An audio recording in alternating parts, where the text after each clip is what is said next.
Welcome back to the show, Side Questers. I am Grandpa Wook, and I'm joined here by Slim Yeti, as What's you guys up? remember from the last show. And we also today are joined by a familiar face, if you guys have been Side Questers for a minute. And we are excited to welcome her back to the conversation. So welcome, Megatron. Hello, I'm excited to be back. So excited to chat with you today. It's going to be awesome. Yeah, it's going to be awesome. We got a list of questions that we're going to ask because a lot has changed and a lot has happened since we last sat and talked with Megan. And so, we are ready to get started. You guys know the drill. Let's roll.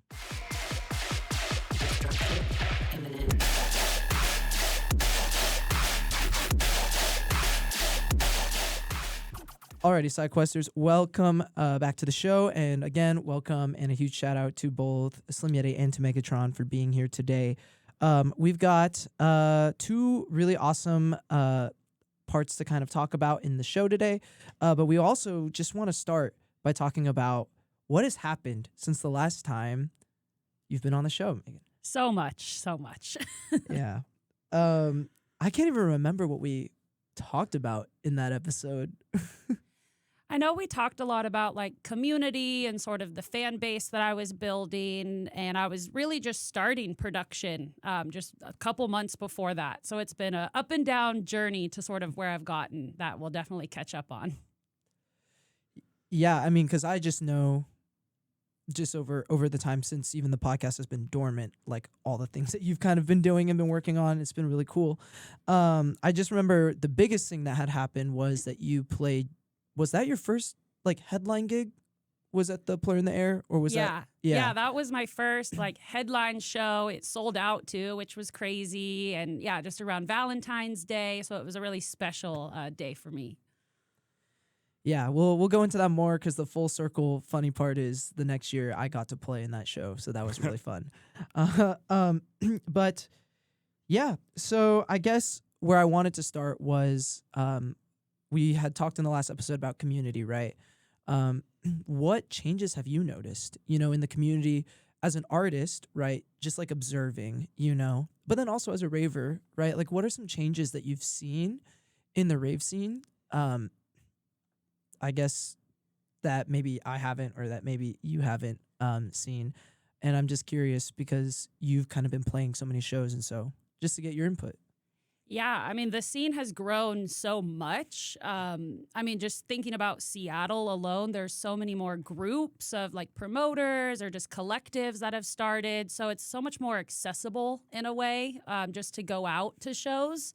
It's cheaper, people are just having more casual nights out with EDM, which I know a couple years ago, it was only the big shows, which were fun, but intense. And so there's created more of just like friendships naturally just through going to the same venues or events every week or month or so. As an artist, I've seen music, like a lot of diversity. I can be playing a set and drop drum and bass. That used to not be very normal. Like you had to stick to like just rhythm or just dubstep. So the crowd has reacted well to just sort of jumping around everywhere. Like I will drop a little techno remix and then back into dubstep, which is super fun just to see people respond to that. Yeah, I mean, I got into drum and bass kind of towards the tail end of the last season that we shot on the podcast, and so to see also that burst into also like just the dubstep scene, because I know that you mostly play dubstep and rhythm, which is totally Seattle. But Is that right? Because I mean, I'm really new. I think I've known you like the whole time I've gotten into the rave scene, and so like to me, this is how it's always been. It's only been like a year that I've been into this. What was it like before? Was dubstep and rhythm was that a no? It's grown, I think, just naturally the way the world is too, right? Like music is just so much easier to find through social media. And I mean, even just normal bars are playing EDM when you go out and you'll hear like, dubstep or more bassy songs. And At it's a like, hockey game or yeah. whatever. Yeah, like you even have seen, I mean, like Keeb, right? He played at a Kraken game. Like a bunch of people have been playing dubstep songs at sporting events, which is like so weird and out of place. But to ravers, that's so cool. And it like immerses us into the scene scene even more, to be at a hockey game, for example, and hear a Crank Dat song, everyone starts headbanging, and these kids don't know what they're getting into yet. 100%. Yeah, and that led me to like my intro with you was you've always been like someone who gives back to the community a lot. And I've known that since the start because the first time I ever met you, it was like a virtual seminar that you were giving on branding. Yeah, the branding 101 session with Codex. And it was so good. It was incredible. I listened to the whole thing. I think you recorded it, and like I've gone back and listened to it before, and it's just a really good session. And then everything you're doing, and we'll talk about this, like support women DJs and all that. You are very, very heavily involved, and that's like it's really cool. It comes off as like someone who just cares. Have you always done that, or when did you just start to get involved in that way? Before I DJ'd, I would go out. And so I started to make friends that way. And then, people would be like, oh, like, yeah, you make mixes in GarageBand. Like, you can be a DJ too. And so I've always just been around people. I mean, even going back to growing up, right? Like, I was in Girl Scouts. So it's like all about community and helping other people. And then I was in a sorority in college. So then, like, just being around people and having like a purpose together made it very easy to sort of transition into the EDM scene. And it all started with just making friends that have now turned into like my supporters from day zero, pretty much. Very cool. Yeah. I feel like the scene here is just it's thriving. I mean, maybe that's because I kind of entered it through Codex, and I know there's a bunch of other collectives out there that do this, but that are so community oriented. And I know you guys touched on this last time you were here. But it's really cool to see how much of an injection and how much of an impact you have in that space. It's just like you seem to always be working on new projects and finding new ways to be like uplifting people, and that's very, very cool. Yeah, and I think too, like, being a supporter of other people, right? Like if I support someone, they're gonna support me back, and that's how it's like that friendship starts. And then from there, Matt starts a podcast. I want to be a part of that. My friends start media businesses, like come shoot my content for me. So it's all just based on everyone's passions pretty much coming together, I think.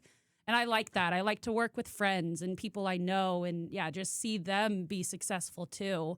That's sort of why I think I am like willing to help people and go out of my way. Get on those phone calls late at night. People are like, I need advice on this. And I'm like, okay, call me. Like I've went through this myself as like a new artist. Yeah.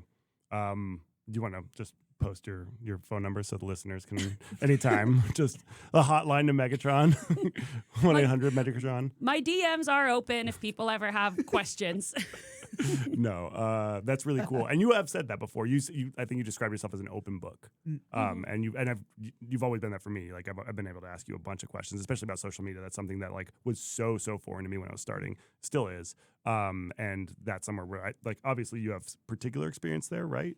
I think you do that for like as part of your career. Yeah, like I've always liked social media since I was younger, like the Tumblr days. That's like coming back in style, which is crazy. But yeah, I've always just sort of known and understood what to post and trends and things. And so over time, I've been able to translate that into professional jobs, like working in marketing, advertising.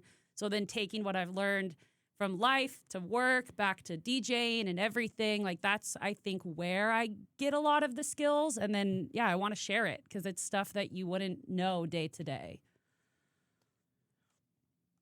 Yeah, I think everyone has learned a lot from everybody, and I think that's what makes like the local community like even more fun. Like I've realized this even having been dormant, and then obviously in the last episode I shared how like I'm kind of semi-retired, or I don't really rave as much anymore.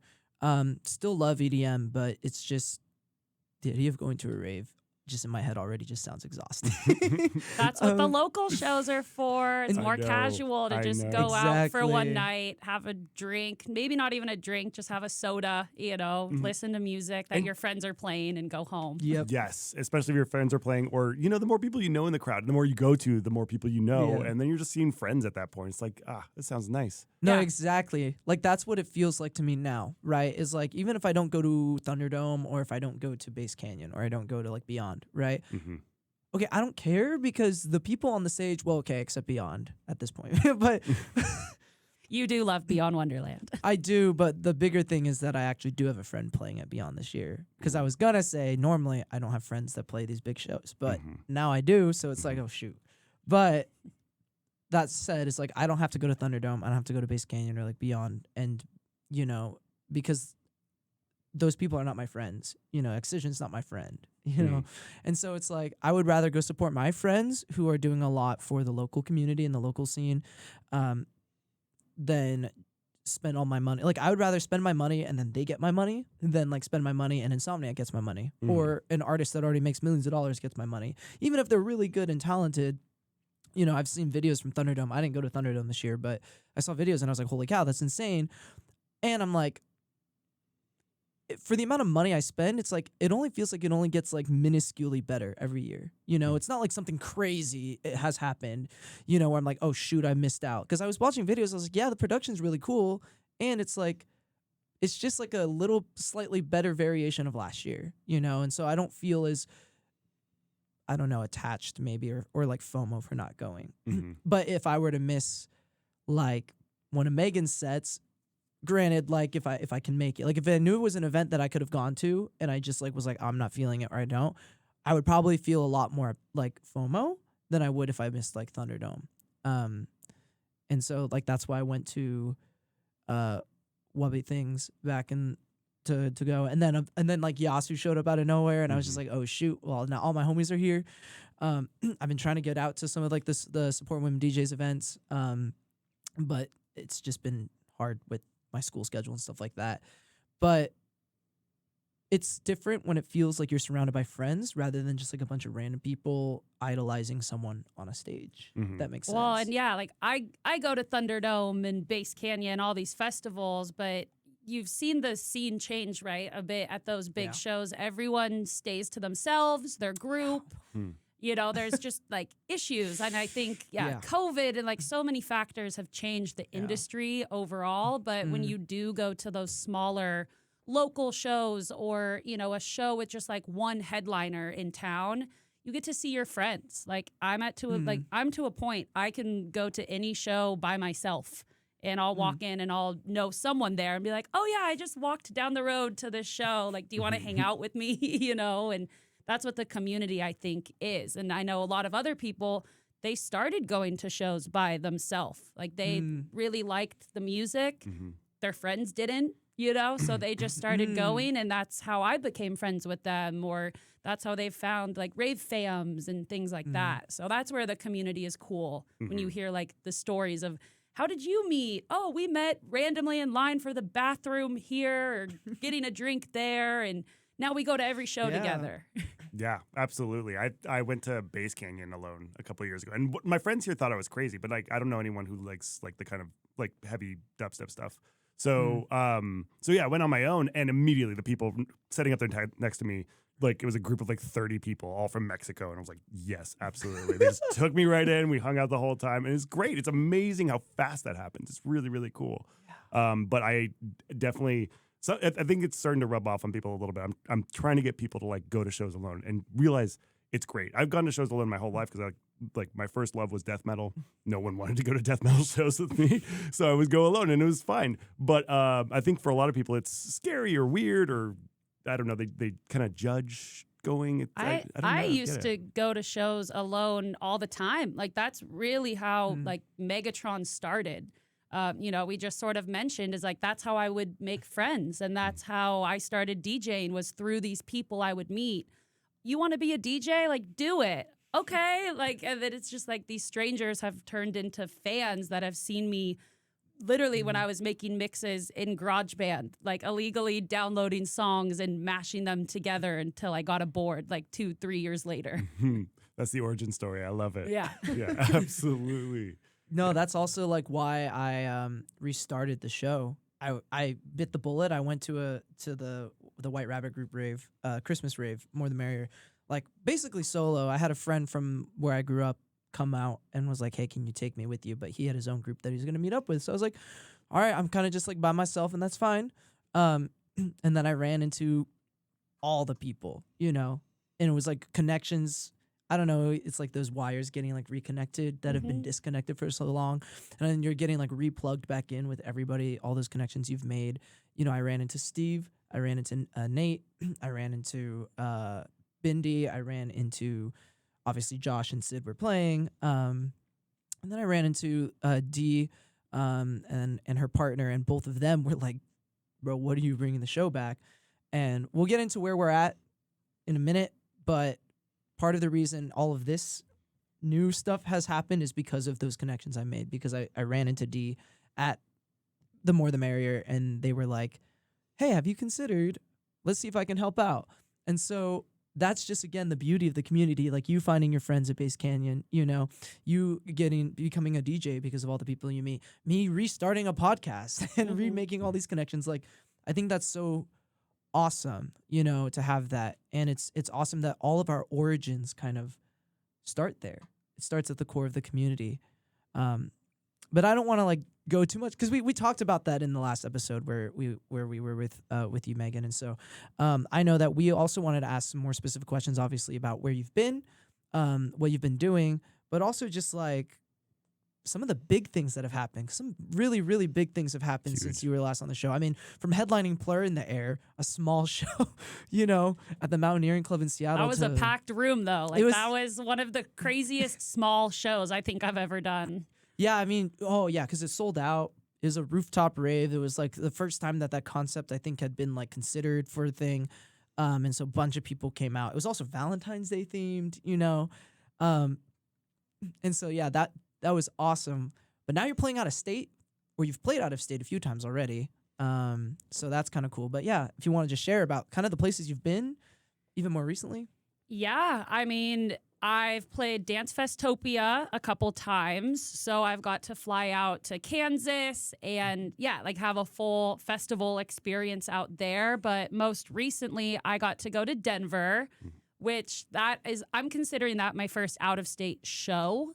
You know, Dance Festopia, that's a festival. It's different. Like, I was playing the same time as Flux Pavilion. Like, no one was at my set besides, like, the friends that I made or brought with me. But when I went to Denver, I've been posting on social media a lot. And so people actually like came to see me, you know, people that I've made friends with over the internet. So when they heard I was coming to their city, they're immediately like, where do I buy tickets? Which was like super, just, it blows my mind that like I have fans and followers like across the nation. So when I got to go out there, yeah, everyone was just very genuine. And that's like the word I keep saying about the whole trip. Because in Seattle, yeah, people come up to me. They know who I am. They know I'm playing this show. Their friend told them about me, like, playing that night. But this was, oh, my gosh, your set was so good. Like, who are you? And I'm like, oh, I'm Megatron. I'm actually from Seattle. And they thought that was, like, so cool that I flew out there to play. And I got to tell them I played the most, like, original songs, remixes, edits that I've ever played before. Like, I would say half of my set was, you know, stuff that I did. Wow. Half of your set. Yeah, Wow. it was That's only huge. 45 minutes, but still, That's yeah. huge. Yeah, Whoa. massive. So, like, yeah, just over the last couple months diving into production where it's like, I am so proud to, like, be on stage. And people might not know that it's my song, but they're dancing, and I'm, like, smiling so big it hurts pretty much. So it was a very quick trip out there. I did fly home and then go to Thunderdome over the weekend. Yeah. And there was a girl in the crowd. I saw one of my friends, and then she like ran up to me and she said, I just saw you in Denver on Thursday. And so she saw me and then woke up the next day and flew out to go to Thunderdome just like I That's did. insane. That's so And cool. of the thousands of people there, like I just happened to like walk by. So that was like a pretty cool random moment of like, whoa, this connection that I made. And then also Denver, like just a whole different scene that I've always wanted to see. Space capital, right? Yeah. And the venue that I played at, they have like two sides of the venue. Larmer Lounge, I figured out how to say it. I was like saying it wrong the whole time, but they have bass bingo. And so at like 5 o'clock or something, it starts on the other side of the venue, and they have DJs playing, and then they'll like turn the volume down and they'll say B5, No B5. way. Amazing. And then they'll turn it up. And then like a couple minutes later, I too. And people have like the little paint pen things. And the giveaway that night, I think, was like Tape B tickets or definitely like Adventure Club. And so they do Yo. like, Whoa. they That's did big. giveaways for like Red Rock shows. And like Maddie O'Neill was actually there doing like a pop-up and had like a little merch booth and was just hanging out in the crowd. So when I started at 8, I thought no one was going to be at my set because everyone would be at base bingo and then like go home. But from the second I started, I had a crowd, which for me, that was like a big deal. I thought, okay, first 5 minutes on the doors, like no one's going to be here. But people were like ready to go at 8 p.m. Wow. That speaks to the city, too. I've heard Oh, yeah. that Denver is super electric when it comes to EDM. That's awesome. I'm really, really happy for you that you could play that venue. Yeah, and then I got to walk around after, and yeah, like the people coming up to me where it's like, yeah, I'm all the way from Seattle. Like, this is so crazy. Like, I love your culture out here. It's comparing it, back to home here. Everyone's like, what? Now I need to go to Seattle. So I'm hoping if they ever come out that I'm like happen to be playing a set that weekend or something. I'm sure they'll plan around it. I'm sure they follow you, and then they're like, okay, we're just going to plan for the next time she plays. Yeah. We're What going are to you fly out. What are you gonna do the first time someone flies out for a Megatron set? I will have to like hang out with them all night. Like you get VIP, like you're coming with me everywhere. Like that's crazy to me because I would fly out, to go see Alley Cat. I've been thinking about going to Red Rocks for her Red Rock show. So for someone to do that for me, like that's the dream. Yeah. That's amazing. I'm glad it went so well. That sounds like who are you opening for? I was opening for the Broken Skyline. They're like melodic dubstep. Actually, did you open for them when they were here? yeah. So origin story there. We've been friends through Instagram for a couple years. We've never met in person. They had a show out here in December. So they said, hey, we want you to be direct support. So they flew out here. They just enjoyed getting to know me like in person of the whole night, maybe 45 minutes. We actually talked. So it was a little random where I'm like, okay, now I'm going to fly to Denver and like live with them for a couple days. But it was like the time of my life. Like those guys, they're super cool. Like they were the best hosts and they're like driving me around like, that's Mission Ballroom. I'm like, whoa, like I've seen that online, So yeah, they invited me out.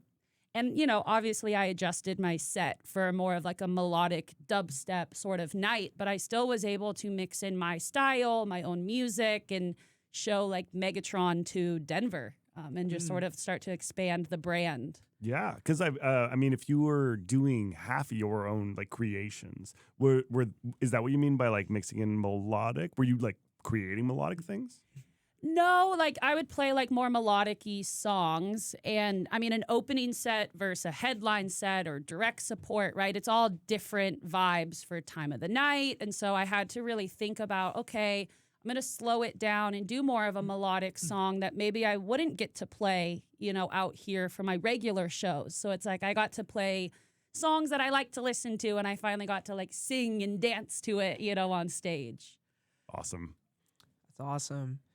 Yeah, well, you mentioned that you played some of your own stuff. So we kind of want to talk about that because at the last time you were here on the show, you talked about how you had just started learning how to produce. But now you've been producing and you've produced a couple of tracks, at least that are published, and then obviously a lot more unreleased. So what's been going on with that? I mean, you just recently dropped a track. What was it, like not even a month ago? Yeah, end of January, I dropped Destruction. I was working on that for a couple months. It's a learning curve. Like, it has been up and down, just so motivated and then so defeated that I can't figure something out, watching YouTube tutorials like crazy. I actually have gotten a mentor. I'll like touch on that in a second, but the biggest thing that I've learned is like committing yourself. Like I couldn't commit to it. I would get frustrated. And then I started to think about making edits. So I started to make edits. A lot of them I've never posted. I still get like nervous about sharing music. That's like a Band-Aid that I'm slowly ripping off. So now I finally have released 2 songs. my first one was Who Is She? And I teased that for a really long time and had like inside jokes with my followers. I look back at that. It's not the best, but it's not the worst. Really? I remember when you came to Codex and you dropped it, like, because there's a Wednesday production chat. You can drop stuff, and you dropped, like, I was working on this, and it was awesome. I think we were all like, oh, we think you're kind of done. Like, it was really good. Yeah, so for me, yeah, it's always, no song is ever going to be perfect, but I set a goal that I needed to release a song, and deadlines are huge. Like, in everything that you do, I think you need to set like that deadline and that goal. I said by Lost Lands, I want to be an artist.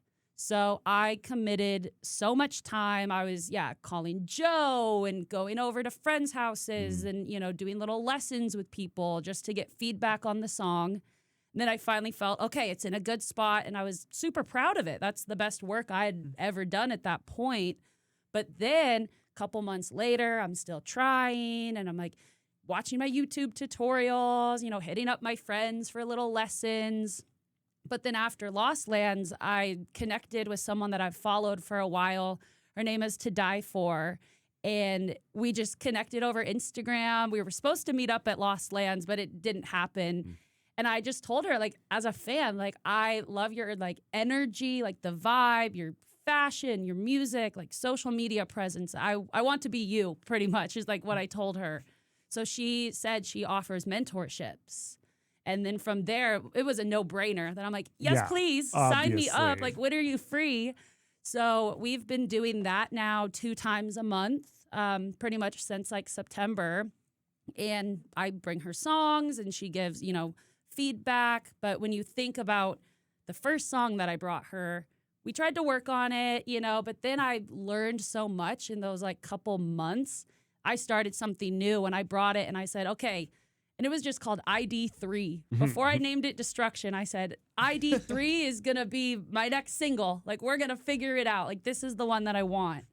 And then from there, making little tweaks. If you listen to the original that I shared versus the final, it's similar. Like, the structure, everything is there, but she just helped me, like, beef it up.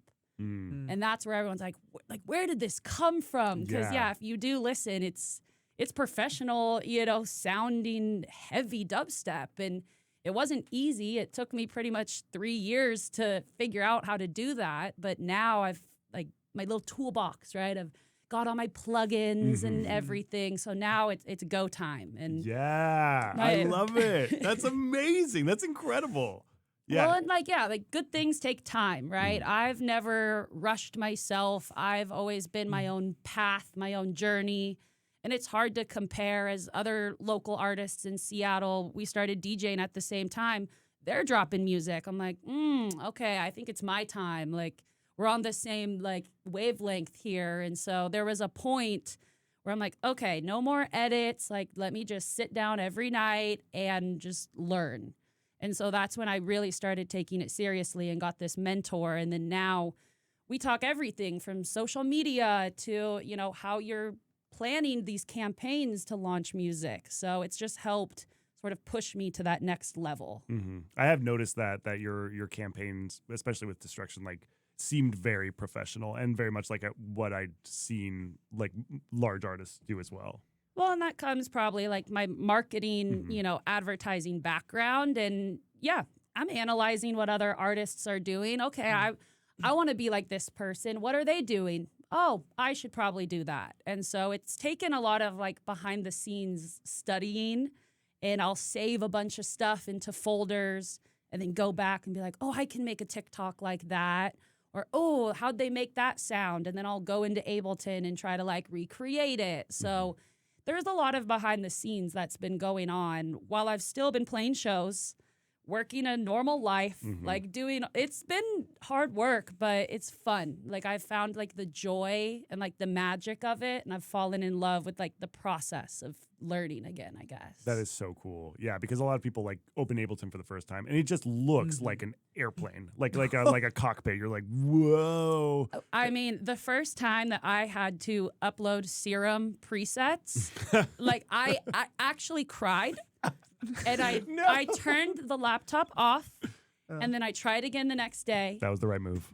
Because I was like sitting on my couch, like tears holding my face. Like, why can I not figure this out? Like, I don't know what I'm doing wrong. And now I've like figured it out, everything. But it's like those learning curves. I don't think a lot of people commit or like they can't get over it. So that's where people start to like drop off and get frustrated. And so I've learned to like power through it because I see the vision, right? Like, because I've started producing, I got to go to Denver, you know, like the Broken Skyline. They saw like the commitment and the time that I've put into all of this. So it's starting to finally pay off. That's awesome. Yeah, getting over that hill is huge because just the learning curve, like you said, is massive, and it can be so frustrating. You're just hitting your head against the wall, looking up YouTube tutorial after YouTube tutorial, and it's just it's very, very frustrating. So I'm glad you're over the hump. Yeah, still so much to learn. Like even some of the biggest producers out there like are learning things every day. So I'm slowly like finding my sound and, you know, like what is my process, I guess, and everything. And that's helped keep me calm and okay, like I'm just going to work on this right now and then focus on other things when I'm frustrated about something else. And then you just keep sort of the cycle going. Do you have any recommendations in terms of like keys that helped get you over the hump? Like, was it the fact that you kind of started with edits that was like a good way to ease into it? Was it reference tracks or anything else? Yeah, edits for sure. You know, just learning the song structure and chopping it up, like that helped. And I would add some of my own elements to it. Like I would add my own kicks or things like just to add more sparkle is like what I call it. I always call things like needs that little sparkle, you know? Megatron sparkle. Dubstep The with all the sparkle. spark. The all spark, man. Girl dubstep. Dubstep with the sparkle. So yeah, it's definitely, you have to start somewhere and then eventually everything starts to like click a little bit more. A lot of trial and error. I got feedback from an artist one time and he's like, just open Ableton and just try. Just try to make something. And he's a very like wubby deep dub. I played a very wubby deep dub set. I started this little like side project thing from it. And I was like, I'm a pretty heavy dubstep DJ, but I naturally make this. And he's like, follow that. Then you can learn how to make it heavier. Like don't try to start super heavy, blah, blah, blah. Like start with the basics and then build up from there. And by like generating this wubby sound, are you meaning that do you tend to like do a lot of sound design through like Serum and oscillators, or are you more like manipulating audio files? It's mostly samples right now. I do need to work on my MIDI. That's something I'm like focusing on. But yeah, like the samples, and I think maybe it was like I was tired after work, so I'm just like sort of winding down. Naturally, I would make more chill stuff because I'm listening to the same sounds over and over and over. But then over time, I've learned, okay, this is like, how do I incorporate this wubby into the heavy? And like just trial and error truly is what has gotten me here. Started with DJing, I just figured it out. So things just click over time, I guess. Yeah. I've made some really bad songs. I mean, hasn't everyone? Yeah. I mean, Subtronics talks about his first 4 years of just outputting garbage. And I wish I could hear some of that because I'm sure it's actually really good. But it's just everyone. Yeah. Well, and that's what they say is like you need to make like hundreds of songs. And I do that. Like I have a lot of IDs, right, that I've made, and I'll go back and listen. And some of them, I hear the idea, the potential. So I'll go back and use my new skills and update it. Others, what was I doing, right? Like, but I set a goal. I've been a little busy with like my new single and like Denver, Thunderdome, all these things. But like I used to sit down every Sunday and like just sit on my couch and turn like a aesthetic video on in the background and just try to make a song and see what I could make, you know, in like a couple hours. Wow. That's more than I think any of us do. Yeah. That's more than I spend on this podcast. I mean, you got to chase it. It's all about the hours, right? It's just, it's what Kobe said, it was math. It's just math. Yep. Just the hours add up, and yeah, you just got to put in the work, and it's showing.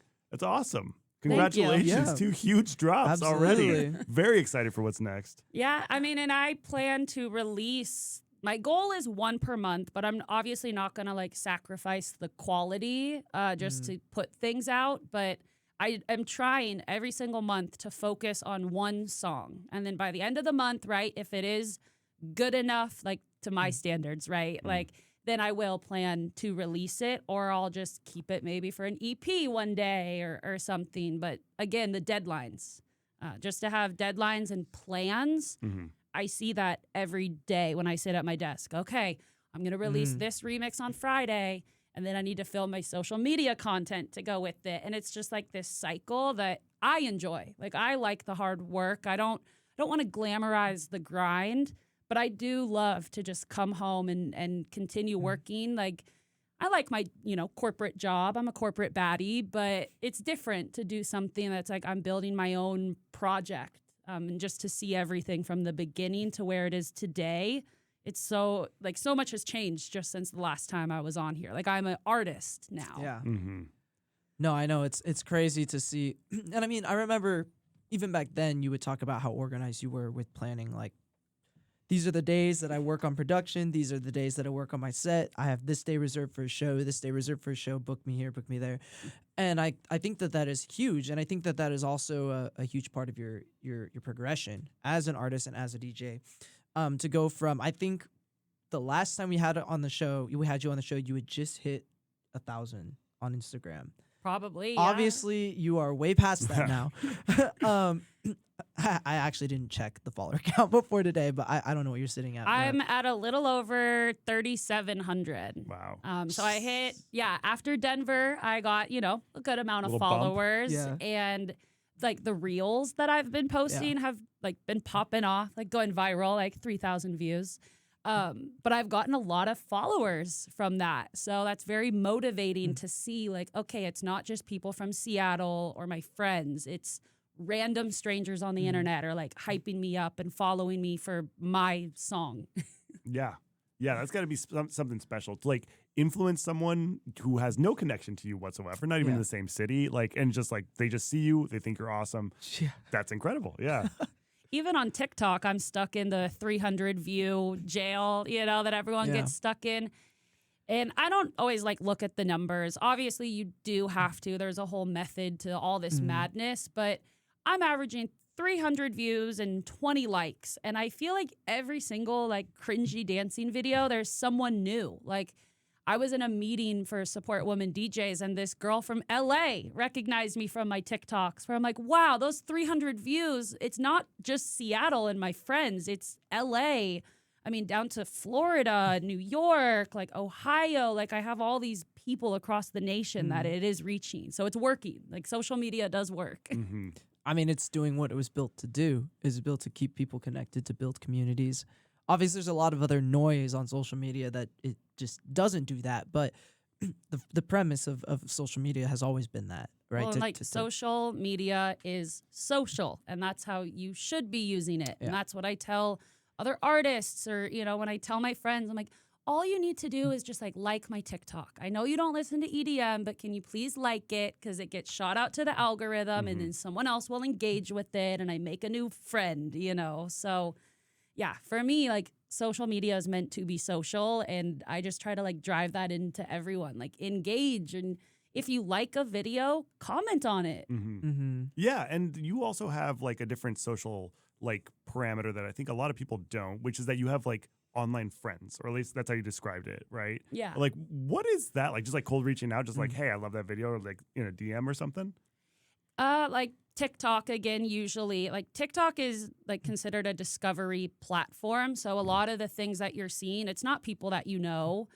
Naturally, being a woman artist, all of us will gravitate like towards each other. So like, I'll follow them and like their stuff and comment every once in a while. And like, they'll follow me back and like my stuff. And so it's, as a woman artist, we have like a little community no matter where you are. So that's been really cool. And then they tell their friends, or, vice versa. So for me, it's been nice to just have other women in my corner, and like sort of start like spreading each other's projects together as like a friend group. We don't all know each other, but we're all connected through social media. Yeah, and that's actually a good like transition into talking about support women DJs. Can you like tell us what inspired it and what it is, like what it's grown to be? So Support Women DJs, it started in like New York, technically. Rach is sort of like the head owner, whatever I guess you would say. And then different cities have chapters or like groups. So last year, Embassy hosted See Her, Be Her, which they are having it again this year on March 7th. The episode might be out probably after that. But that event is like focused around women in the industry and, you know, all just things, whether it's being a promoter, support women DJs, like social media focused. So Rach spoke and I went up to her after and said, I would love to do something like this. Like my whole mission has been supporting other women. Being a dubstep girl, there's not many of us either. So pretty much met, you know, with her, learned a little bit more about it and said, okay, this is something I could do. Like I started an Instagram, started following other women DJs, made some videos. Other people found it. Now we have like a whole Discord, I think of like about 50 of us in there. We do monthly meetings. We do like our support women DJ, like we call it Woman Crush Wednesday. It's the last Wednesday of every month at Time Warp in Capitol Hill. That's become our home base is like what I call it. So that's been like a space for us to pretty much get together every month. And then we even do production meetups. We call it admin hour. So we've created just like something pretty much every week for people. And if they want to, right? Some people aren't as involved. They just come out to our events or they just like DJ our events. But it gives a community and like a space every week to hold each other accountable, ask questions, you know, get that advice that maybe we would be scared to ask a guy. Like, you know, even fashion questions. What do I wear? Like, how do I look cute on stage? You know, like I'm scared to DJ in a skirt. And it's like, okay, here's what I do. Yeah. And so that's a thing as like a girl DJ. If you look closely, like there's either like the fashion is really cool, the hair, like there's always something unique that makes you stand out. I mean, the same can go for guy DJs. Some of them like wear fancy chains or all designer or like the same uniform, right? So I've created like my interchangeable uniform of my hair. Yeah, totally. And it keeps it out of my face when I'm DJing too. Because I have done the like, flipping my hair everywhere. And then, like sweat is dripping. So it just keeps the hair look nice.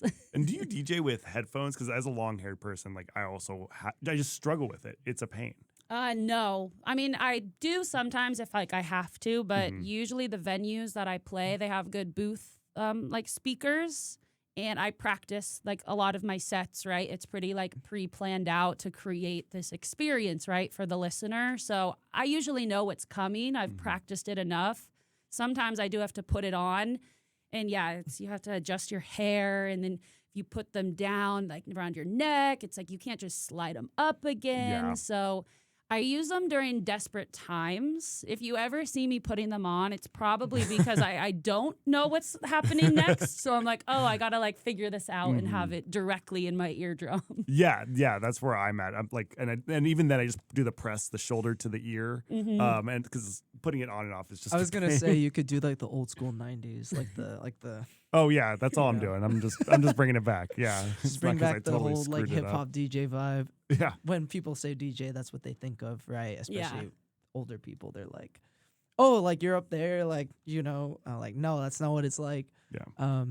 No, that's cool. You know, I have friends that are part of Support Women DJ. My like forever like back-to-back partner, Camilla, is a part of it. And we may be playing a show at the end of March. I'm not sure yet if I have the capacity for it.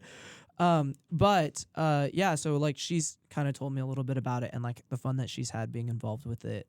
She's played 2 of our events now, which was super fun. One of the first ones and then just a couple months ago. Yeah, and that was the one I was trying to make it to, but I was like, I was sick. So Wednesdays are hard. I understand, but you know, also with Support Women DJs, we don't want to interfere with weekends. You know, that is a big time that people want to be playing shows. They want to go out to shows. Like we don't want to compete every month, right? We actually do have some events coming up that will be on the weekend.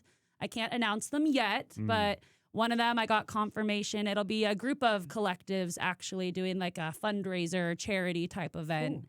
But that will be, a weekend. So that will be something big. And then another one for like a little birthday party for me.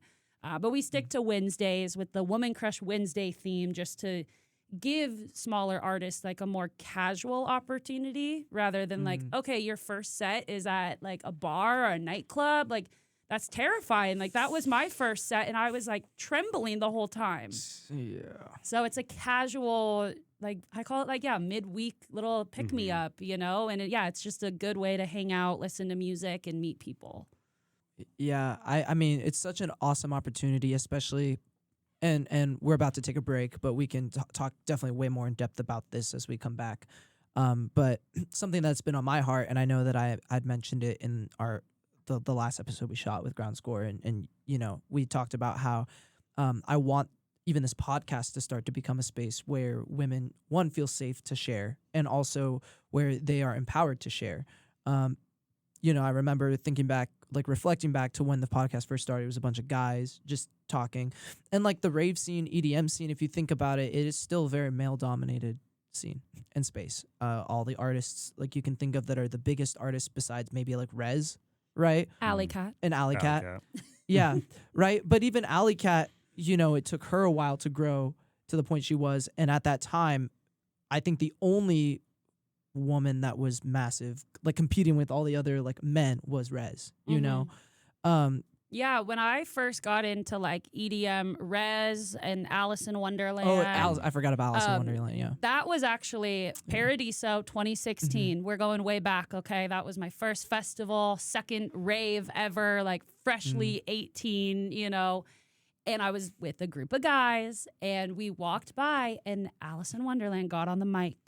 And I made everyone stop and I said, whoa, like there's a girl DJ. Like I'd never really heard of it. I was still a rave baby. I was just there to listen to the fun music and like drink with my friends or whatever. So I like made everyone stop. And that was like a very big moment that I didn't realize where it's like, whoa, like she can do it. Like maybe I can do it too. And it took a long time, but 2023 was when I started DJing. So that just tells you how long it took me to sort of build the courage to be like, okay, I can do this too. Yeah, I mean, representation's huge. Yeah, that's really cool that you had like a moment where you're like, oh my God, I'm here. I remember seeing this for the first time, and it just makes it seem more accessible. Is that like the right way to say it? Yeah, because then in college I would go and it would always be the boys, right? Like being the frat DJs. And this was like the transformational time where half of the frats had like aux cords and then the other half had like DJs. But it was always the guys and it was always the girls like dancing behind the booth. I mean, now I don't know what the college scene is like. I guess let us know in the comments. But I mean, you've seen like some of these artists blow up and like they're DJing more like college parties and they're women, which is just cool to see. And I say 2026 is the year people are finally getting behind the movement of like support women DJs, and you see just a lot more smaller artists really blow up. And I give credit to their partners too. Like a lot of them that have partners, like Level Up and even Alley Cat, for example. It's like, especially with Level Up, I think it's so cool to see that kind of empowerment from her, because a lot of people, like, she doesn't leave room for them to say, oh, well, she's married to Subtronics, right? And yeah, Subtronics, she's like made herself. She has her sound. I just saw her like the other weekend and I'm like, dang, like she has like gotten so much better, obviously over a long time that I've been following her, but I was like, whoa, like she like finally has like that sound where I'm like, that's a Level Up song playing. Like, let me turn around and be like, woo. Yeah, and I mean, I give credit to like Subtronics even for being the person to take the step back, right? I think it's so masculine of guys to just want to mansplain things, but to just allow her to build her own brand, right? Similar with like, I guess it's a little different, but with like Crank Dat, obviously, he himself has blown up. I remember when I first started listening to him, he was like a TikTok like producer still, and then now obviously he's playing in Tacoma Dome, and yeah, I'll be there. Yeah, I'm actually planning on going to that one, so that'll be fun. But that being said, it's like, Alley Cat was already blowing up, and you know, she's just blown up into this thing to see him support her from the sidelines, right? Not to be like, oh, I'm going to put her on my lineup, right? I feel like that's like a classic, like people would think like, why don't they just like put them on their lineup then to like boost them? It's like, because then that takes away their ability to be empowered on their own and to build something on their own, Yeah, you know? like And I think it's so it's cool. their job. Let them do their Yeah. job and let the boyfriend, the girlfriend, whatever, let them both do their own thing and then be able to go Exactly. home to each other at night and be like, oh my God, my show went this way. How did yours go? Exactly.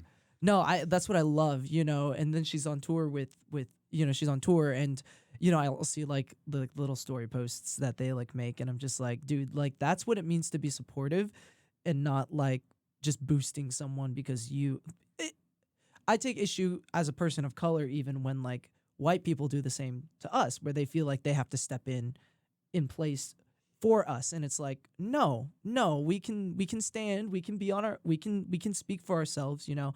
And it's the same thing, you know, that I've seen happen in the rave scene, where it's like we should be letting women, you know, empower themselves and let them grow themselves. Like why is it our responsibility to hop in? Like it shouldn't be. And Part and of that's my awesome. part of my brand is like not like making fun of the guys, but like, you know, like girls can do it too type of Yeah. energy. Like I've posted a couple videos where it's like alert, like girls can make dubstep too, like with like my Whoa. sound. So yeah. and like that's finding like the humor and like that's what hits with people. And yeah, like people that truly do support women and want to see us succeed, they will support, right? People will always have their own opinions and we can't control that, but it's now becoming more of a movement that people see we're just as good.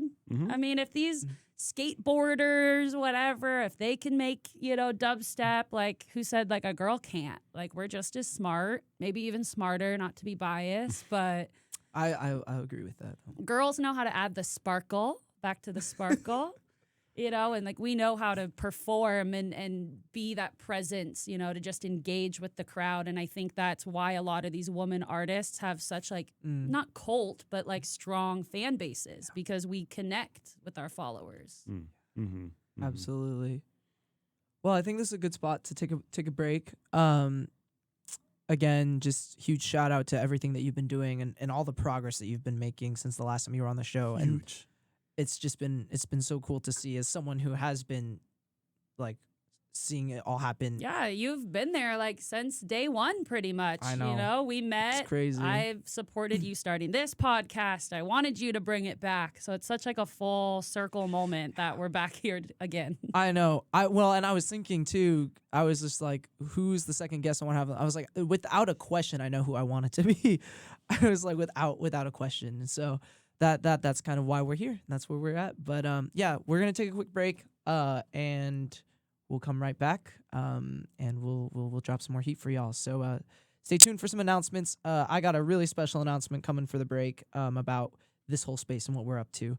And so yeah, stay tuned for that, y'all. But without further ado, we'll see you in the second half.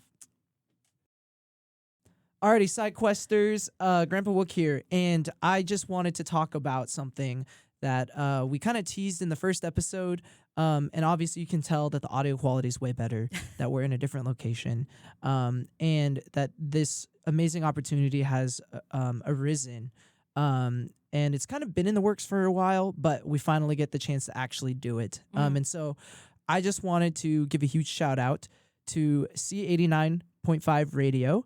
It is local to Seattle, and it is, I believe, one of the only EDM-centered radio stations in the world. Yeah, absolutely. Yeah, definitely in the U.S. for sure. Yeah, in the U.S. And so I wanted to introduce Harmony, who has been the wonderful point of contact for me, and who is also the program manager of the radio station, to kind of just talk a little bit briefly about its history, but then also why it's important to the podcast and why I guess I can share a little bit about why it's important to the podcast. Yeah.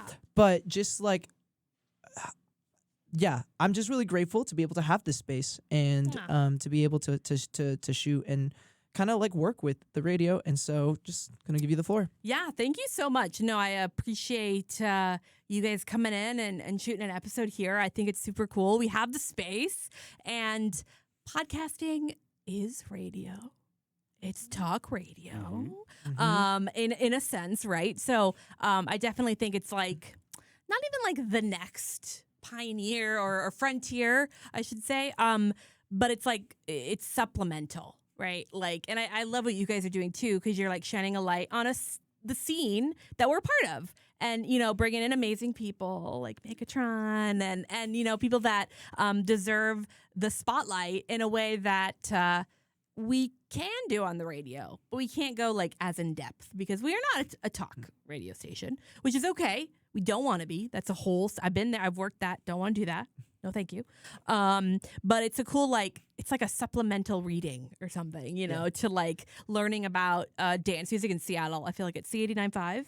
And then you kind of get like the whole smorgasbord of all dance music, right? We have everything from trance and house, bass to like the dance pop, you know, side of things as well.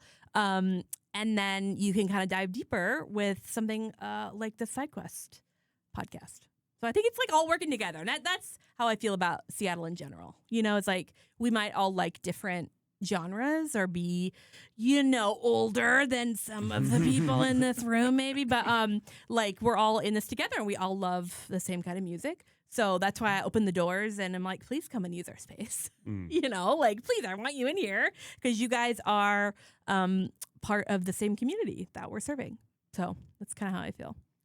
Yeah, and it's just been awesome over the past kind of months, I guess, that we've been talking. And I got to come see the space almost right after actually filming the first episode that we did for this season. And I was just blown away with just how much is here. Yeah. And how much access that I don't think people really know about. And I think it's super cool to be able to work with you and work with the radio and to kind of just bring light to the radio station. I think one of the biggest reasons that I was excited is because kind of how you had mentioned, and we actually, it's funny because Harmony did not hear any of the first part of the episode we just shot, but we literally talked quite a bit about community because that's actually where we left off when Megan last was on the show. Yeah. And we talked about how like the Seattle community is really special because, you know, artists start to feel like friends and, you know, things like that.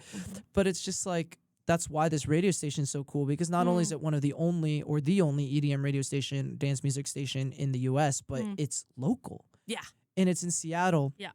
And I think the other cool area of opportunity that the radio station is it brings up the new generation. Yes. I don't know if y'all know this, but it is run out of a high school. Yeah. Out here in Seattle, Yeah. Where high schoolers get a chance to learn firsthand, you know, how running a radio station works, what being a radio DJ looks like. You know, I walked in last time and I saw high schoolers like taking classes, like learning how to like do different things, like use a soundboard and stuff like that. So I really think that this is not only a cool opportunity for the radio and a cool opportunity for the podcast, but it's also helping the new generation of ravers, the new generation of dance music people. Yeah. And so I just wanted to say thank you. Give you guys a shout out. Yeah, I appreciate it. And, you know, we've been around since 1971 in this, not this exact space, but the building. And I think it's so important to stay up with like the kids. And I think you guys are accessing a audience that might not necessarily know we exist or even listen to the radio, but they should. I'm very biased, but they should. Yeah.